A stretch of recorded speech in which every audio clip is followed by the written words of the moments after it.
anu boga keyakinan ka Allah na luhur. Lamun kiai da boga keyakinan ka Allah, muridna ge bakal boga keyakinan. Okos aya jelema masanten ka Ki Khalil Bangkalan, nyana ngahadam di Ki Khalil terus we isuk-isuk sasapu ngepel, anu perlu dibersihan anu perlu disapu kitu be terus. Kitabna kitab nu perlu dielap kayak dibawakeun ka majlis, kayak dibawakeun deui ka imah, ngahadam. Wih hebat.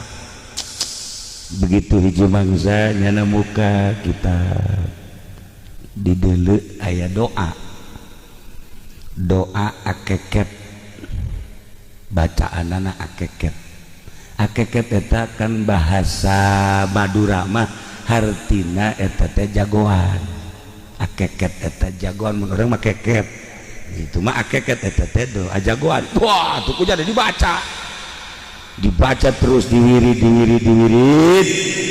akhirnya nyana nang tangan santri-santri mimiti lurah pondok punya di tang-tangan gelut jeung lurah pondok eleh, lurah pondok gelut jeung usajan eleh, malah ke orang kampung eleh kabejakeun bahwa nyana jadi jagoan, kabejakeun kadenge ku Mama Khalil, mama aya murid mama nusuk ngahadam teh nguping, iya tuh bukan nguping lagi cek ya dengan bahasanya itu bahasa Madura atau bahasa Indonesia.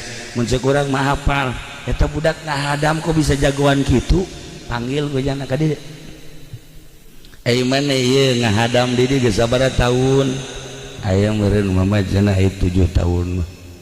Teu kadengekeun maneh carita ngajina mangan kabejakeun teh gagahna we maneh teh gelut teh menangan bae emang ti saha cek nya pan hehe cek nya sia ti saha tah ucap ngomong urang mah ti saha ti mama mama macan orang mere doa kos kitu ampura mama ulang ngebersihan kitab mama dibuka dirinya aya doa kukula diwirid alhamdulillah sudah jadi jago kuat.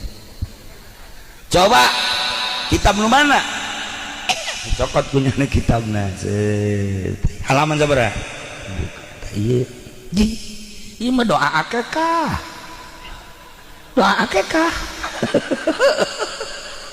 jadi lain siapa bacaan akekah ieu mah tapi kukula diwiridkeun jadi jago tah mama ge mama Khalil kageteun ieu doa akekah jadi jagoan kieu.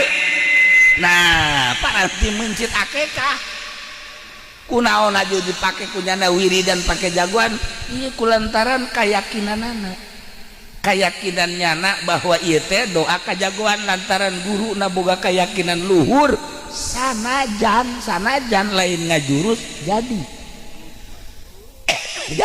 tah eta teh kahebatanana kos kula mere nyana lain mere nyana manggihan coretan ini roh itu ahad asaro kau ka bapelet kan eta kunyana dipakai jampe dagang kieu teh terus bae asal dagang alhamdulillah teu maju datang ka kuar